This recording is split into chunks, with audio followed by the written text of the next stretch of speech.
Welcome to Wondrous Ascension Ride 2022, the light at the end of the tunnel virtual retreat. How are you all doing? I hope you're shining your light out. It's so much needed. My name is Sandra Thomas from your Glorious Ascension Journey Services, your host in this virtual retreat. The energy is building everywhere, moment by moment. More and more awakeners and ascending riders, as I like to call them, are asking for clarity, direction, inspiration, and peace as they're figuring out how to align with their highest purpose for being here on Earth at this challenging time. And guess what? That's exactly why these incredibly gifted spiritual teachers, way showers, seers, authors, channelers, intuitives, and astrologers have said, yes, we are on board to be here with you, offering precisely all of that. So from our hearts to yours, we have created this beautiful energy container to support you day by day. So stay tuned with us through May 31st. And today's special guest is bringing her wisdom of the combined sources of science and spirituality. Considered an advanced seer, she works on the cutting edge of galactic and quantum anthropology. Wow, trauma, healing, and futurism. With her lifelong ability to see into and work with all dimensions, her theoretical and psychic work has helped people all over the world. Called Living Library and Oracle, she has spent her whole life studying anthropological theory, quantum physics, ancient and modern medicine. She has 2 science degrees, including master's in applied anthropology. She's going to tell us all about it in a minute. Her philosophies and practices bridge science and spirituality to support real change in the world. Please welcome Elizabeth Wood. Thank you so much, Elizabeth, for being here with us today. How are you? I'm so good, and I'm excited to speak to everyone. We have a lot of beautiful topics to cover. Absolutely. Let's get into it, okay? So, first off, I always love to ask our beautiful guests to tell us a little bit about their beginners because, there's always new viewers, younger generations of ascending writers, and they're learning things. And it's always nice to model for them as well how they can also maybe be inspired to do it and to wake up in a similar way. Can you tell us about how you got to where you're at now, Elizabeth? Well, I've always been a seer, and so I was born in that ability. And certainly I thought that everyone could see what I could see. I discovered obviously pretty quick that's not true. But we are all psychic, of course. And so there's a big difference between being psychic and a seer. And that being said, I was raised in a family where this was something that was accepted, even though we were religious and my family was military. And so I was really blessed to have parents who believed what I was saying and recognized the value in that. And I wanted to know more about why I could do these things and if there were other people like me. And that led me into anthropology and the discovery that, yes, of course, this is actually a normal human experience. There's certain people like me out there in the world, just like there's empaths out there and intuitives. There's psychics too, and they all have specific roles that they've played in society and culture. And then after my academic work, I wanted to be a professor, but that's not how it panned out. And I ended up becoming a student and apprentice to a mystic. And so I've been doing mysticism training just as long as I did academia work. And so the combination of the two came really naturally. Sort of my PhD work was really mysticism training. Oh, amazing. That's awesome. Incredible. And so you could tell that you did have teachers and people who model for you along your way, your personal journey. We could say that you learned from others and then you simultaneously you developed your own talents and skills as a seer, right? Sort of. Actually, I struggled really and still do a little bit with these skills because the people that I've learned from didn't have those skills. And the type of skill I have is so rare. I've only met maybe 2 or 3 people over the years out of many hundreds of thousands who have these specific skills. So I couldn't get trained in the skills themselves so much as I had a container and a structure to help me to make sure that I'm not going to go into my arrogance or my worthlessness, or that I'm not going to run it in a way that is going to be detrimental to anyone. So I had help to make sure that I was set up for success as a person, but the skills themselves have had to unfold in their own way in my life. Mm. So you're a little bit of a self-made young woman. So my next question here is, I was wondering if you can tell us about, or define, if you will, quantum and galactic anthropology. How can that be explained? What is that? It's so simple and beautiful, and it's wonderful that we have these new branches of science to really look at now. And I'm not the only one who's a quantum and galactic anthropologist. Maybe I might be one that's combining the two that other people don't do. There are other quantum anthropologists. In fact, there's a really good book written by a couple of professors out of the Czech Republic that I highly recommend, called Quantum Anthropology. But quantum anthropology came about during the time over the past 20 years of any interest in quantum physics, and how quantum physics affects culture, and how humans' culture affects quantum physics. And it's very detailed and interesting and deep work. But then we have this galactic cycle. So we have an astrophysics level cycle. We have a galactic 12,000 year cycle. We're at the end of one right now, probably the greatest ending that we've ever been in. And that being said, those cycles have affected human culture over the eons. So galactic history is really the study of how does the galactic cycles, the galactic playing field of consciousness, affect human culture over time, and the choices and the problems and the solutions that we all come up with.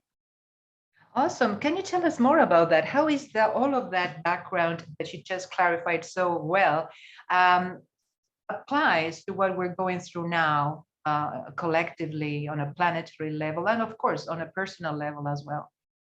Exactly. And human culture starts with each individual, and each person has their own culture, and then each relationship has its own. And so there's layers and layers all the way up to the globe.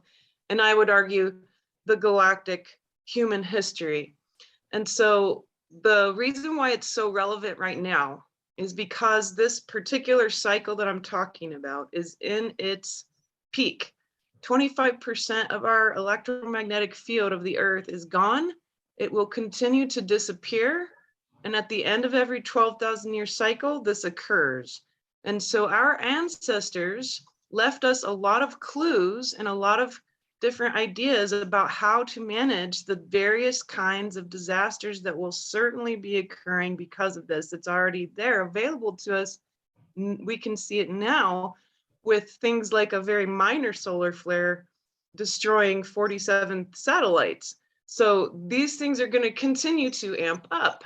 And so my job as a galactic anthropologist is to inform people, not to make them afraid, but to help them prepare, and to help them really start thinking outside the box about how they really want this really powerful cycle to up-level their culture, up-level their consciousness, up-level their compassion. So these things are going to continue to have a very dramatic effect in the 3D, and we need to be able to move forward as a species into what I think will become something very new.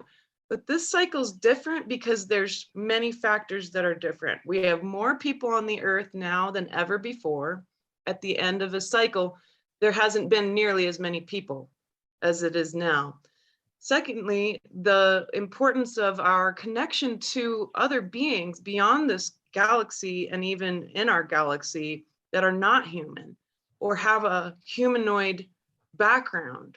That's really important and is starting to become more and more well accepted as a factor.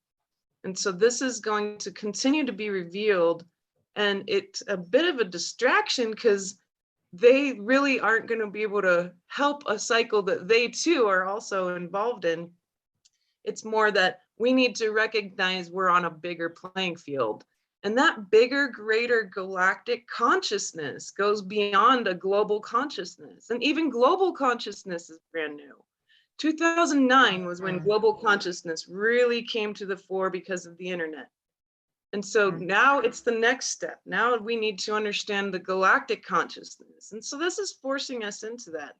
But we're under a lot of pressure because of environmental factors, among many things. These kinds of different solar radiation pieces and coronal mass ejections that continue to bombard our planet are going to get more and more dramatic, and that affects people's minds and bodies. But instead of it being traumatic, my job is to help people really understand how they can use it and become something very new. I see us possibly going into a future of becoming a different species altogether, something that me and many other people call Homo luminous, the human of light. And so we have this opportunity right now. It's the crisis opportunity, but it's really important and special. And I'm not afraid whatsoever. I find it deeply empowering. It's set me up on my dharmic path to fulfill a part of my abilities and skills for humanity that will be most helpful. That's fascinating. That's incredible. But how do you see the transition? How can we brace those changes? Are we going to survive? Are we supposed to survive through those changes? Or are we, excuse, I don't want to at all to get into panic, but are we passing, transitioning, and somebody else will be in our place? Or we ourselves are going through all of those changes and will survive with certain tools or awareness, consciousness? How do you see that happening? What can we do through these? Yeah, exactly. So at a personal level, absolutely. We're here to survive and thrive and become something new. And yes, you yourself can do this. And it's nothing that you need to force. What I suggest for people is the number one thing they need to focus on is healing trauma. Healing trauma will help you do many things. It can help clarify exact next steps in every moment where all the power and action is. It can help you to really understand who you really are and remember that. It can help you to tap into the multidimensional experience that is the human experience. And all of those things are going to be available then. All the solutions, all the next steps, all the technologies that even our ancestors took part in creating, all of that has an access point in what we would call the source field. And so here's a good example of how that works. I was coming up with these concepts of quantum anthropology and really getting into detailing exactly how that might be examined for an academic perspective. And at the same exact time, so were a whole lot of other people around the world. Why? And I had never heard of such a thing. No one had ever told me about any of this.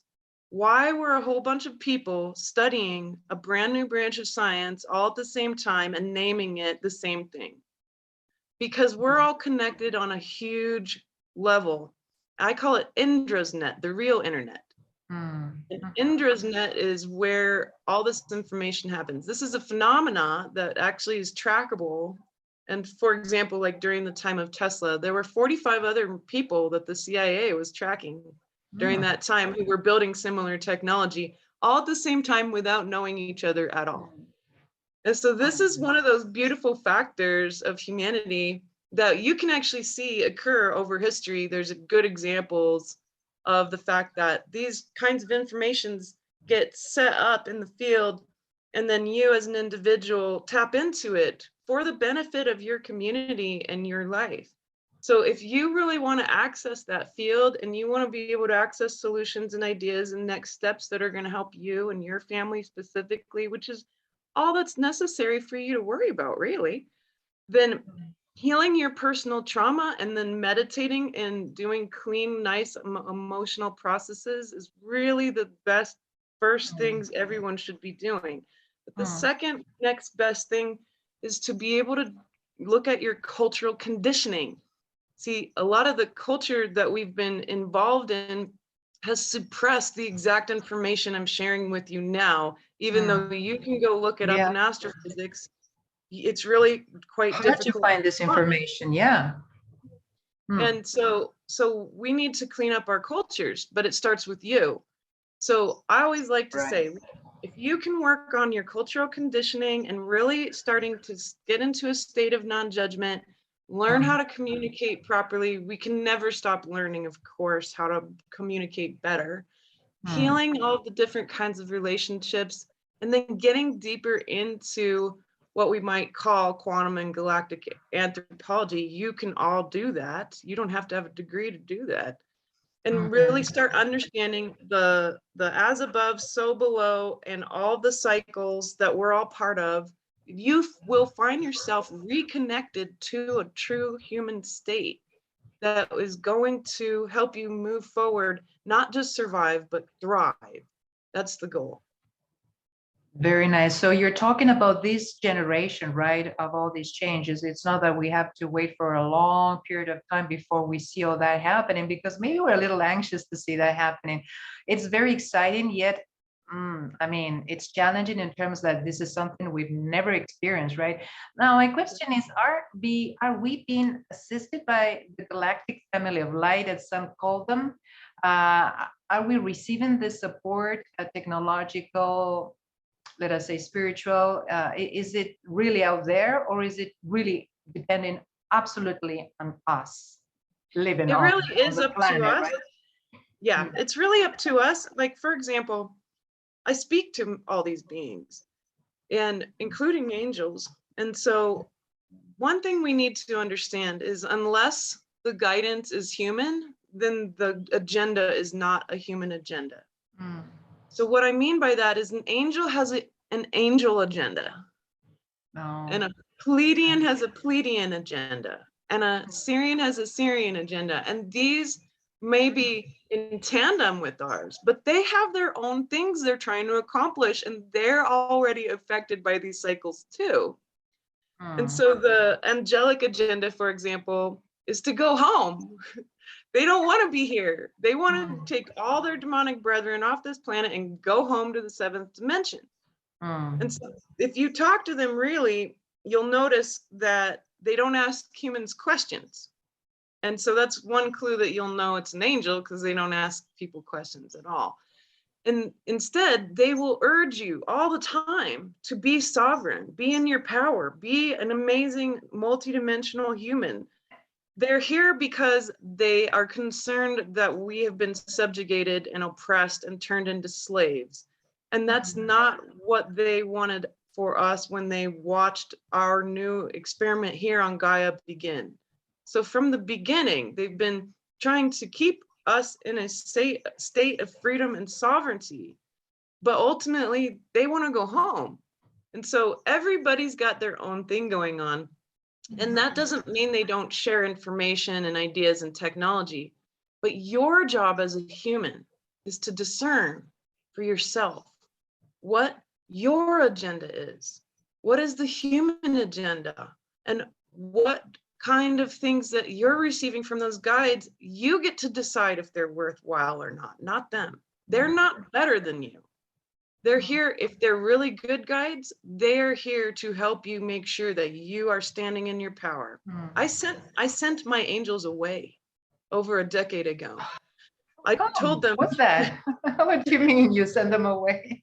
they helped me for 30 years. And Oh. I sat down and I interviewed them one year, and when I was 30 years old. And I said, I want to know about your history and why you're here. And so they did. For an entire year, my 7 angels told me all about what was happening. And it dawned on me, you have been following me around saving my butt for 30 years. And I deeply appreciate that. And now I feel strong enough in myself that I don't need you to hold my hand anymore. Sometimes they still come and they give me messages if needed, but they're going and spending their time in better ways, perhaps with somebody else who does need a little bit of handholding. So I told them, you don't need to be here anymore, and I really appreciate you. And if I need any information, I'll ask. And if you want to give me information, I'm here. So I'm really grateful for what they did for me. And it was very weird not to have them around all the time, because they were there 24/7. But it's a beautiful thing.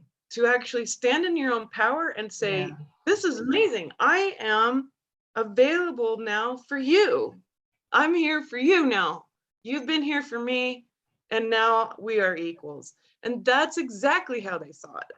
So this is really powerful. And I don't expect people to send their angels away, but I found it to be a moment of very deep clarity that it just needed to happen in that time. And like I said, there's so many angels here. So they're always around. It's definitely not something difficult to connect to them, but they don't have to follow me around and like save me all the time. So Wow, I'm very impressed. Speak of power and independence, because honestly, most people don't even know that they have an angel 24/7 by their side. And from what I heard is that they've been around us and close to us ever since we started incarnating on Earth. I think that That's right. it's the same angel, right? A guardian angel that has been with us every time around we come to Earth to protect us. So that's very brave of you, Elizabeth. Honestly, very impressive. So my question, Thank you. next question is, listening to everything that you're saying very attentively, what happens with the governments of the world? Because I mean, we're doing our personal work and we see that there's so much suppression and still, lots of regulations or tyranny. Even flying still is not easy, even after 3 years of all of the mandates. We're not going into deep, but you know what I mean, right? So how do you see this evolving? Is it gonna become more relaxed? Because like here in Canada, it's still quite strong and there is not a lot of freedom to move around internationally. And so I was thinking, and what happens at the governmental level, where the people are doing their jobs, their work, inner purification, let's say, with more and more awareness. But what about the other level above Yeah. them, if you will? Right. And we need to be very clear who is them, who is really behind a global grid of control. It's not going to get relaxed. This is the Mhm, end times. This is time mhm, for us to stand in our power and not comply. Those governments have decided that they rule us and that we don't rule them, and that's not how governance should look. But this corruption has been put in place for very many thousands of years. It's very ancient. So that being said, we're talking about a group of people at the very tippy top who you will never know their names. They're not billionaires, they're trillionaires. And they have control over all different factors of reality and society, property, technology, religion, media, all sorts of different levels of communications, and of course, finances. So every little aspect has been detailed and planned out for extremely long periods of time. And so their obsession is immortality, and it's part of their religion. And this is much, much deeper than it seems. So, what do we do about that? Because this belongs to us. Well, then you need to actually recognize how important local community and local governance really is. That's where all the action is. We tend to get distracted by that global thinking and that national thinking, but that's an illusion. The normal everyday human interacts with about 150 actual physical people, no more than that, usually very little less. That's not 5,000 people on social media. I'm talking about physically in person. The person who checks you out at the grocery store, the person who's growing food down the road, the dairy farmer down the road that you get your dairy from, the neighbors, the police officers and sheriffs, the mayors. This is your community. That's where your actions should be. We are being drawn into a metaverse that is false, and we're being drawn into a mindset that is an illusion that's going to keep us from actually doing the thing that is going to protect us most. So let me give you an example. Here in the town I live in Ecuador, we use the dollar here in Ecuador, which is a problem because the dollar is tanking. And so inflation is getting higher, and Ecuadorians are already very, very poor. And in fact, the lockdowns starved many people to death here. So it's a very huge problem for them. And we've noticed that this is the perfect time in our community, this small town of about 5,000 people.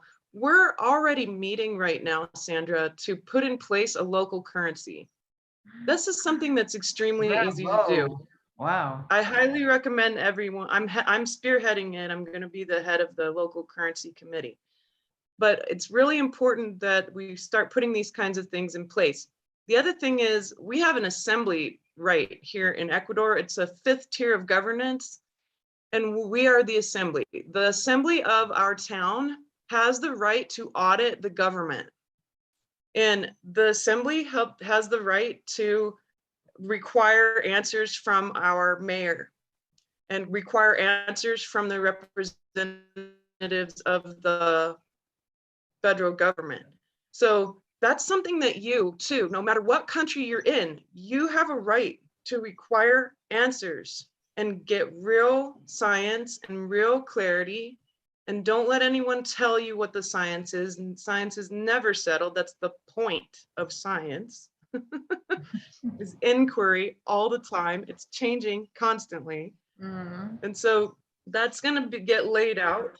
That's going to get laid out for people, and start now. So what do you want to do? You know, do you want to start meeting with the ladies on your block and start talking about, well, how do we preserve food and set food aside for hard times? Or maybe you do what we would call here a minga, or like a big working potluck with the men in the town to help create better infrastructure for the children in the neighborhood. Or you get together and you actually show up to those city council meetings and see what's going on, learn about governance. And you can do something as simple as creating a local currency with people who, and shop owners and utilities in your town who are really interested in making sure that their lifestyles and their economy will be safe. Local currency is the most strong type of currency there is. And if you want to know more about that, go look at the history of the Wisconsin Madison dollar in Madison, Wisconsin. It's a very long-lived, well-established local currency. And so these kinds of things are exchangeable, of course, for other things like gold, Bitcoin, dollars, whatever. But it keeps your community safe in that you'll always have something that you can use to spend to make sure you get your needs met. So it's time now for us to get really local. And that's the absolute #1 thing anyone should be doing right now. I'm not focused on whatever we're doing to make sure our lives are healthy when they're making things so hard that people are starving to death. That's happening all over the world, and they're not reporting properly because journalism apparently turned into opinions. That's really key. So where is all the action going to really be? It's going to be locally, and it's really important for us to hold accountable. We need accountability. All of that needs to continue to remain. All these things are going to fall apart, and I don't see it as a bad thing. This is a good thing. When something's not working, you need to dismantle it. Yeah. And then tear apart the foundation and recreate it. And this is the new earth. It starts with you, and you are the new earth. You're the creator of this. There is no future that you aren't creating. People ask me, well, what's going to happen in the future? That's the wrong question, because it's constantly changing. And now you know this information. Now I've given you a pep talk. Now you can sit and ask yourself, well, what do I want to spend my time on? I like the idea of doing a women's group. Good, then run with it. Yeah. And start learning about how to do that. So it's all about, we need to be willing to be flexible. We need to be willing to learn. We need to be standing in our power, and we need to require accountability no matter what. And it's very, very key that a global control grid that's run by a select few to control human population and monetize nature, that's exactly what they're doing. Yeah. That doesn't continue to happen. And so stand in your power. This is your time. This is our planet to protect. Gaia loves humanity. And the lie that the earth doesn't love us needs to go first. So throw that right out the window. Right. So it's kind of an overlapping of the old paradigm and the new paradigm, like you're describing Yeah. here, meaning that for some reason, is it the cosmic energies that are bombarding Earth also supporting the crumbling of the old paradigm? And again, in terms of politicians and leaders of the old thing. So will they be in a way finding their own doom because they're not in alignment with these high vibrational energies? Or is it just a replacement because people will slowly but surely uh, wake up that it is actually a time to pull up our sleeves, if you will, and begin doing the work instead of just relying on somebody else to do the work? Because 3D society has gotten into the habit of giving our power away, and so that there is somebody to teach us, somebody to lead us, somebody to tell us what to do, and so we're numb. We don't know how to do so many things because we just we pay for these things and somebody else do these things for us. So That's right. And it's this a is long cultural learning conditioning. process, right? Yeah, this is cultural conditioning. So we got to break down like the culture of convenience. Yes, And exactly. and we break down, but it starts within, and it's like, oh well, Yeah, it's easy for me to do this whole get my money out of the ATM thing, but what if that doesn't work one day? right. And then I need to be able to have something else, a different currency. It's a fluidity of mind, it's a fluidity of change. Yeah, absolutely. I believe the light coming from the galaxy and beyond is extremely unique right now. It's affecting everyone in dramatic ways, especially me. And like a lot of processes are coming up for people, really sort of what I would call bottom of the pot stuff that's Yeah, super dense, difficult, and scripting, that all this, yeah, yeah, garbage. we're all going through it. And Yeah. and I like to be really vulnerable about this. I speak every month on my community call about this, about like, hey, here's what's going on in my personal life and your personal lives, because I do a lot of sessions with people. Here's, how that applies to the collective, and we take the personal to the universal. And so that's always a good mindset to have. And I think that ultimately I don't feel very afraid or worried, because I believe the light has won for a very specific mystical reason.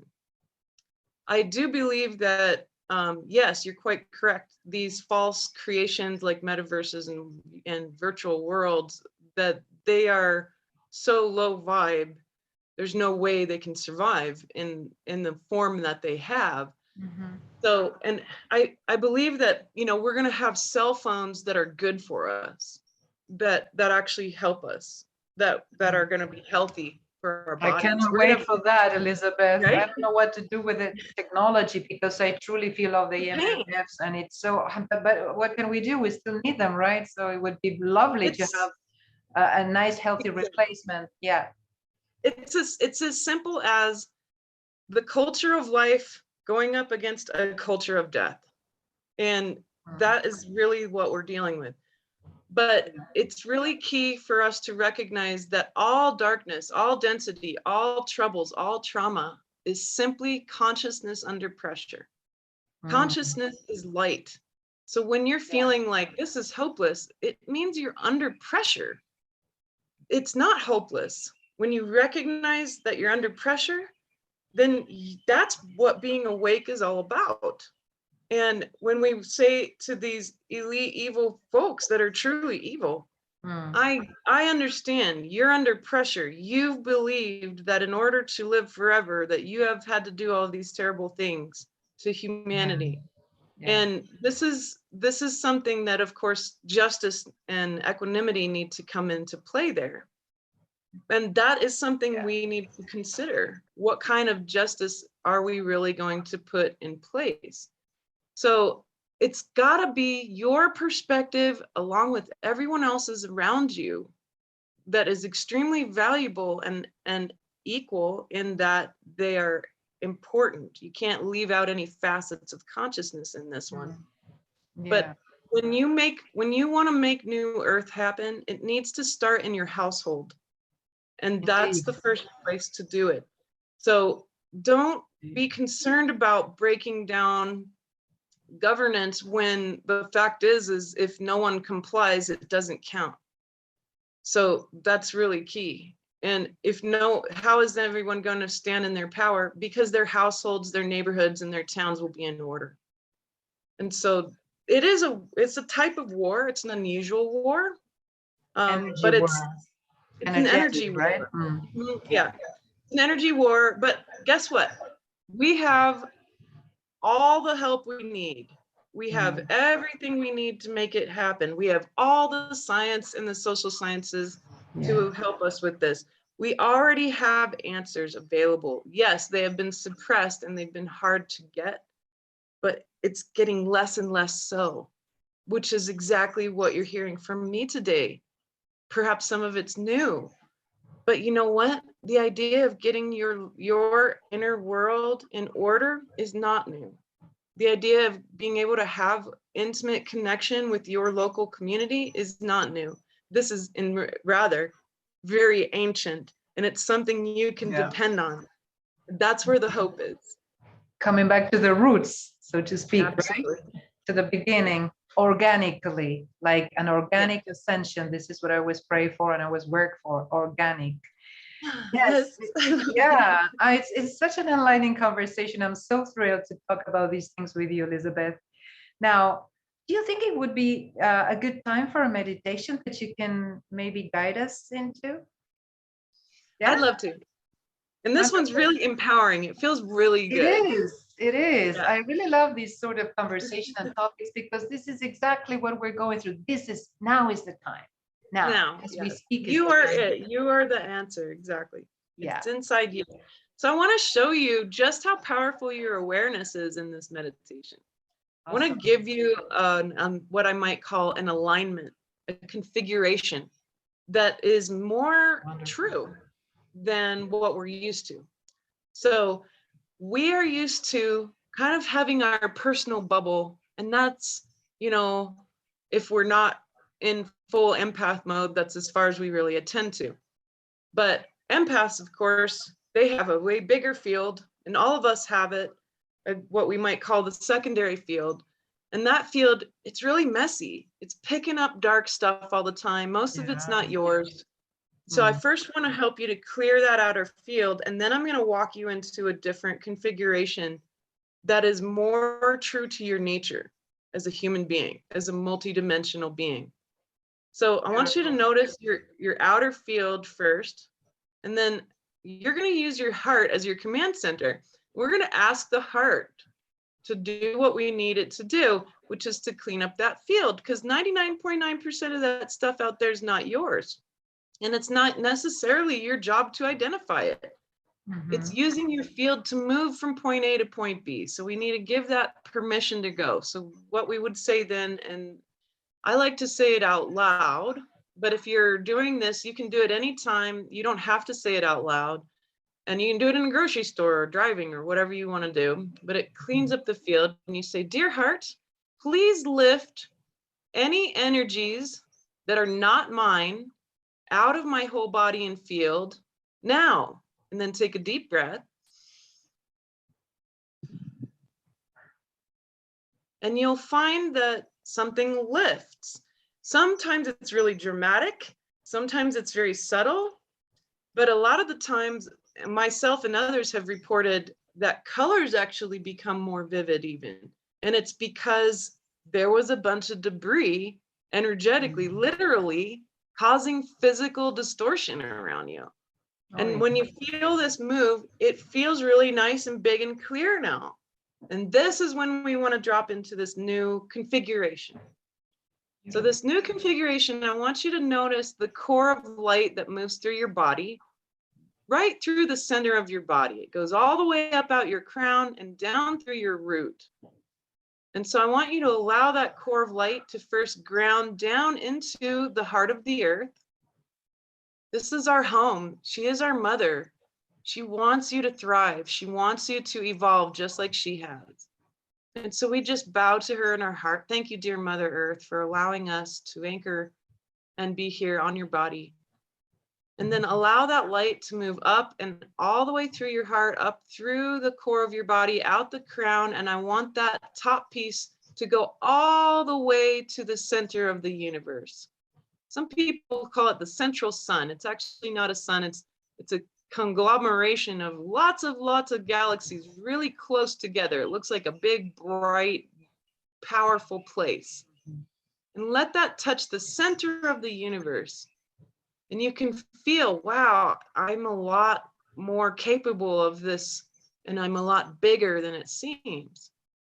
Now I want you to come down into your gut. So just below your navel, I want you to allow there to be a beam of light coming out the front of your body, out to the edge of the universe from your core of light. I want you to allow a beam of light to go from the front of your belly all the way to the edge of the universe, and then allow that beam to go all the way back through the back of your body, behind you, to the edge of the universe. And then from the sides, your hips, the tops of your hips, all the way out to the edge of the universe. And you can feel, wow, that's really stabilizing. I am also so big that I can be using the edges of the universe as a stability. And now we're going to come up into the heart and do the same thing. A beam of light from the front of the heart, a beam of light through the back, a beam of light through the sides, all the way to the edge of the universe. And now come up to your third eye and do the same thing. A beam of light from the third eye all the way out to the edge, out the back of your head, and out the sides of your temples. And then take a deep breath. And now we can say, dear heart, I welcome this new configuration to help stabilize me, to help me feel truly sovereign and powerful as I am, having been invited into this human experiment and into this most beautiful place, the soul of Gaia, the heart of the earth, and having been supported by all the ancestors, both earthly and galactic, to stand in our power as a species and end the galactic wars once and for all with our love and our peace and our compassion. Let this be so now. And another deep breath.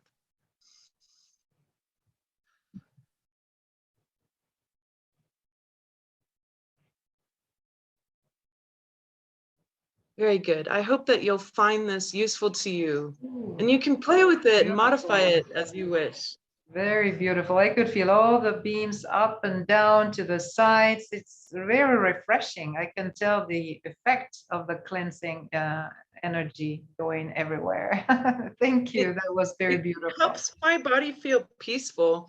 Yes. And I feel more grounded and capable. Yeah, it cleared my aura. I could feel the auric cleansing as you were speaking the words. It's very effective. Thank you, dear.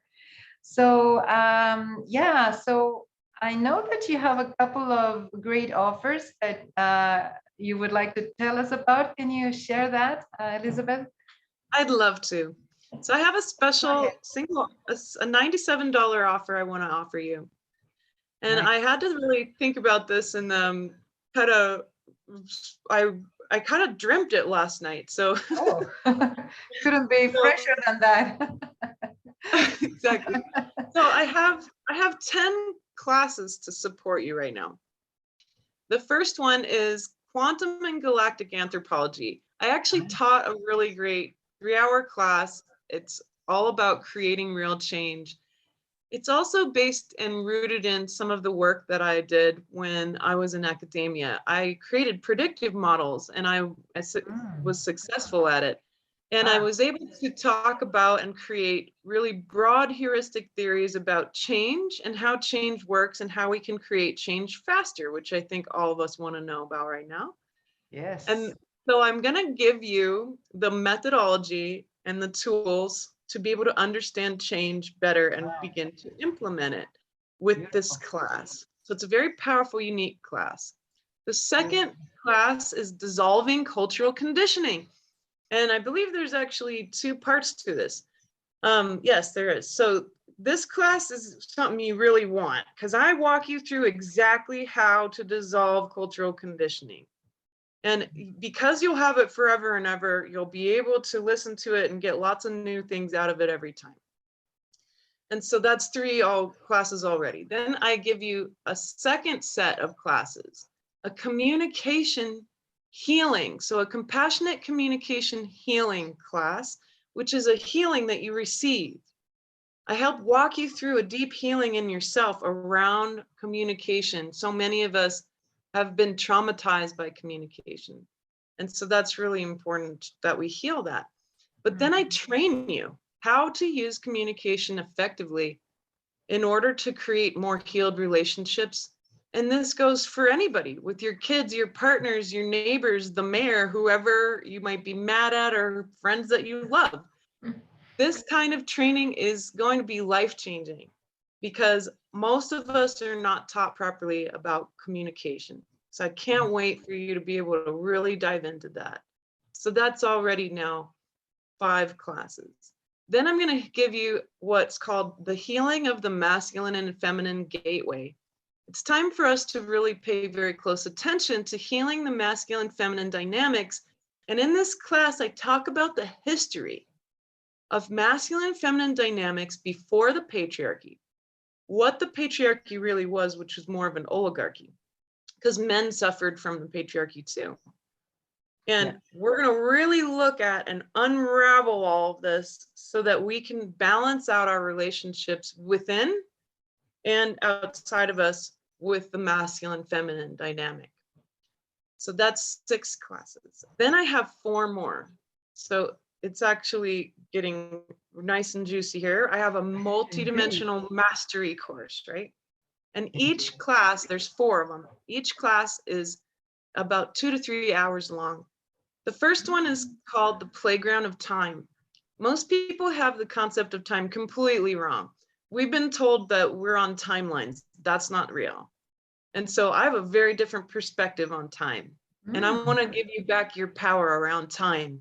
Wow. And this class is super fun because we get really deep into some really beautiful concepts about how to use your time and how to really understand time most effectively. And then I'm so curious. Okay, we have it in the class. Let's go for it. Yeah. Yeah, absolutely. And then we have the second part of our multidimensional mastery course called Equations for Enlightenment. I've been studying the concept of enlightenment for a long time, and I found that most of the enlightened teachers had some very similar specific patterns that they used in their lives to help them attain a state of basically being able to move out of the way and connect to the universal self and all that light. And so there's what we would call equations, and there's different ones. And we're going to talk about in that class exactly how they work and how you can start playing with them. Then we have the third part of this course, 4-part course, is called soul skill sets. You need to understand that you came in having had many soul lifetimes, hanging out in the library of consciousness, getting to know different parts of it. Like, you know, for some lifetimes you were a warrior, and some you might have been a healer. For me, I've been hanging out in the psychic part of the library for a long time. But there's others, there's so many for you to dip into, and you might be really inspired to begin to discover what soul skill sets are actually available to you.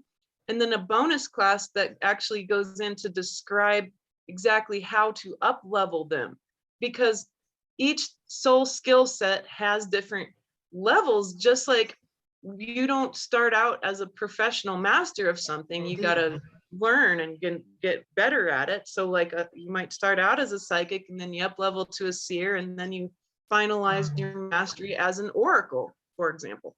And then the last of the 4 multidimensional mastery classes is the full body discernment.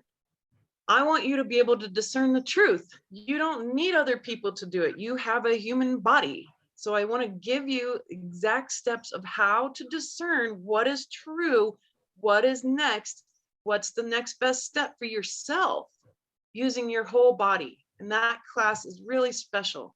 So I hope that you'll dive into it. And I have a bonus in that if you sign up for this, you get also automatically signed up into a 1-year subscription to my monthly community calls that I do Oh, each. And so this is my special offer for you today at $97. that's amazing and very generous offers, Elizabeth. That's wonderful. Tons of content of very enlightening and supportive, information. And I'm sure that it will have experiential practices within the courses, right, and the program. So that's Absolutely. awesome. That's great. Thank you. So all of these, the contents, the links will be in your daily emails, dear viewers. So just stay tuned and watch all of the emails that you are receiving through May 31st. So all of the links and the contact information of all of our speakers, Elizabeth, contact information will be there as well. So just check your spam, make sure that all is there daily, okay, from May 22nd through May 31st. Thank you so much. And I think it's about closing time. This conversation just flew by so quickly. As far as I'm concerned, I would stay here forever or more. And so in the meantime, we wish you peace of heart, peace of mind. Remember, be the peace that you want to see out in the world, remembering Mahatma Gandhi. And also, please, we would like to know about your thoughts and your greatest takeaway. So just hit reply to these emails and or go to my private Facebook group, Wondrous Ascension, okay? And tell us all about it. So take care, we love you, stay in peace, and see you soon. Thank you, Elizabeth. My pleasure. Thank you, everyone. Namaste. Namaste. Till next time.